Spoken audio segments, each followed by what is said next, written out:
Okay, so get this. Are you ready for a story so twisted? It sounds like it's straight out of a movie. Oh, I'm intrigued already. Lay it on me. We're talking fake pregnancies, a chance meeting at Walmart, and a crime that shook a quiet neighborhood to its core. Wow, that's a lot to unpack. Where do we even begin? Let's start with the main players, Michelle and Thomas Bica, and John and Theresa Andrews. Okay, so two couples. And what's the setting for this whole thing? Picture a typical suburban neighborhood, the kind of place where everyone knows each other, kids play in the streets, the whole nine yards. Got it. So seemingly normal, peaceful, all that? Exactly. But then, September 2000, Theresa Andrews vanishes without a trace.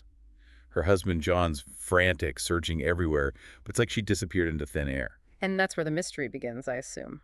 You got it. Now, rewind a bit. A few weeks before Teresa's disappearance, there's this seemingly harmless encounter at, of all places, Walmart. Walmart. Okay, this is getting interesting. Right.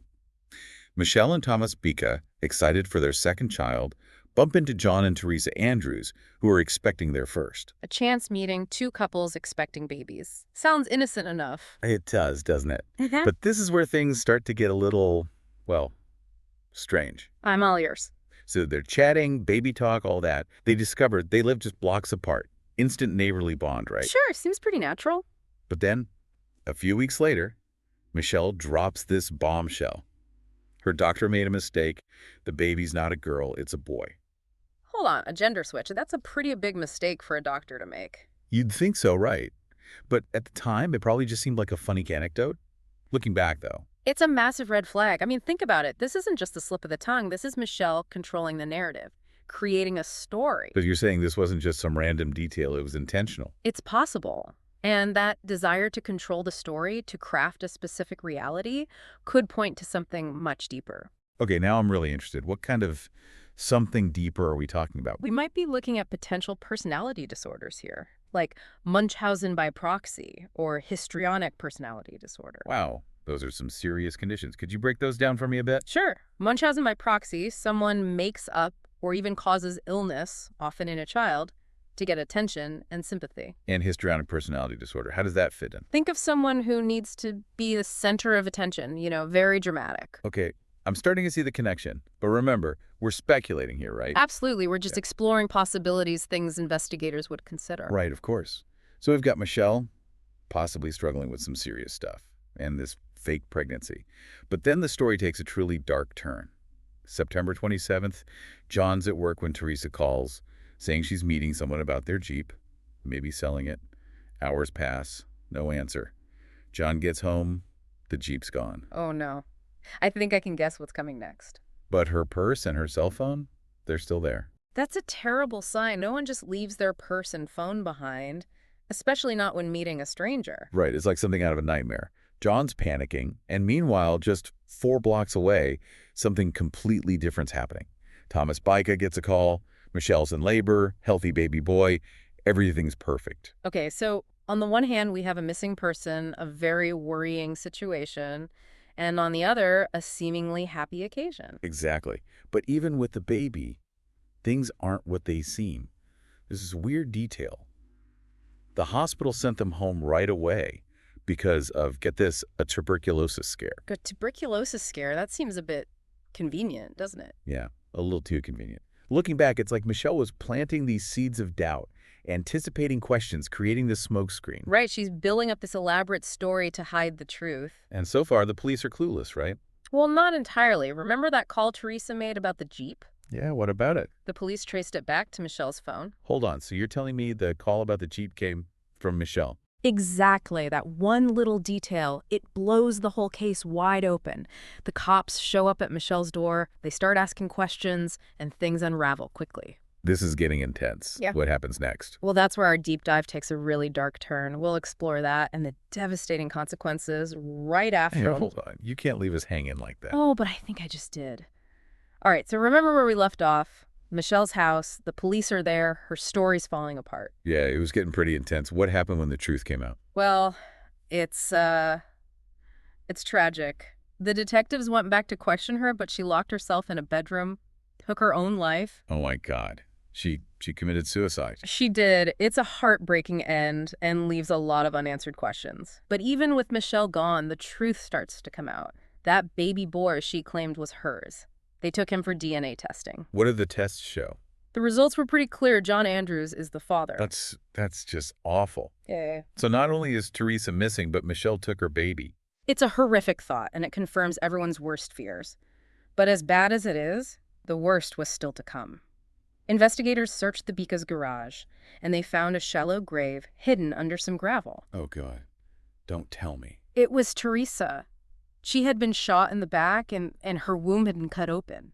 They think Michelle tried to take the baby that way. That's barbaric. I can't even imagine what could drive someone to do something like that. Was she just desperate for a child? Or was there something more going on? It's a question that's haunted everyone involved in the case. You know, on the surface, it seems like a straightforward case of, I don't know, maternal obsession, right? Like she lost a child and needed to replace that loss. But I think it's got to be more complex than that. Okay, I'm with you. What makes you say that?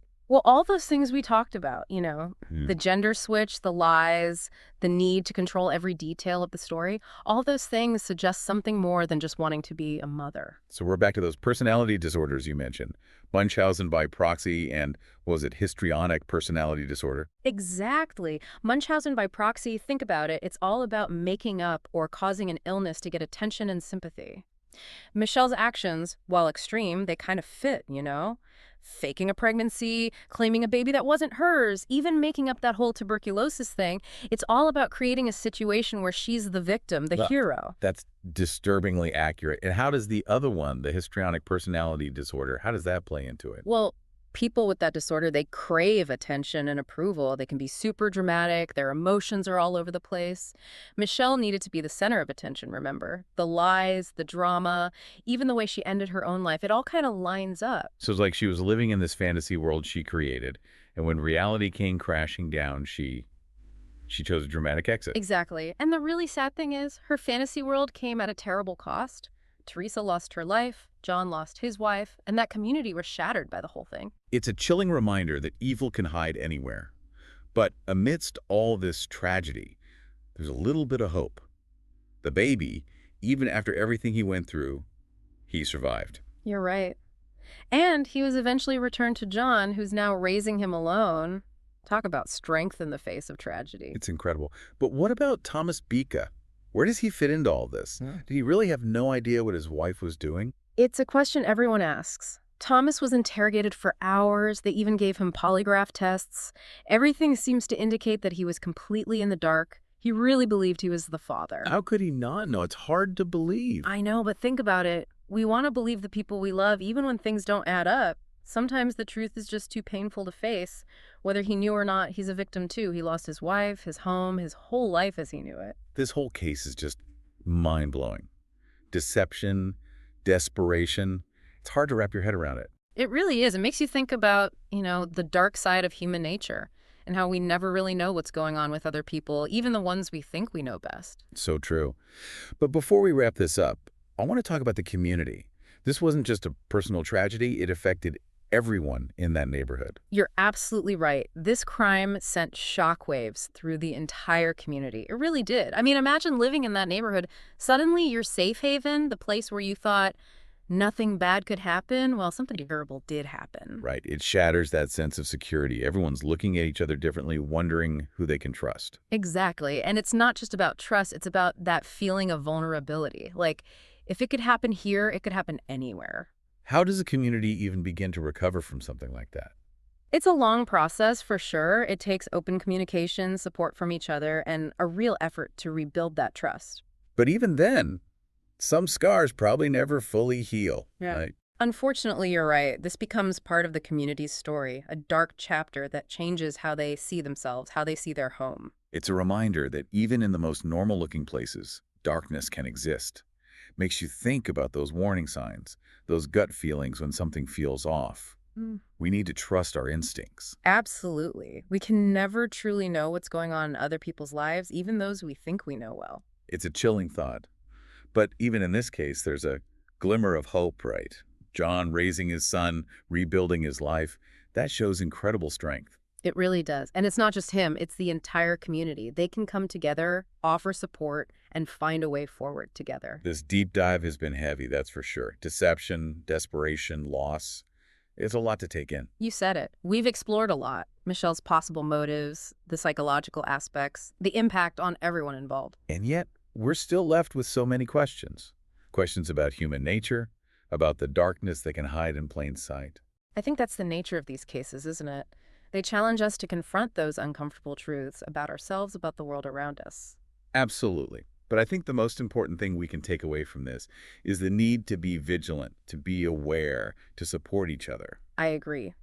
We need to watch for those warning signs, trust our instincts, and reach out to those who might be struggling. Because even in the face of tragedy, there's always hope, always the possibility of healing and moving forward.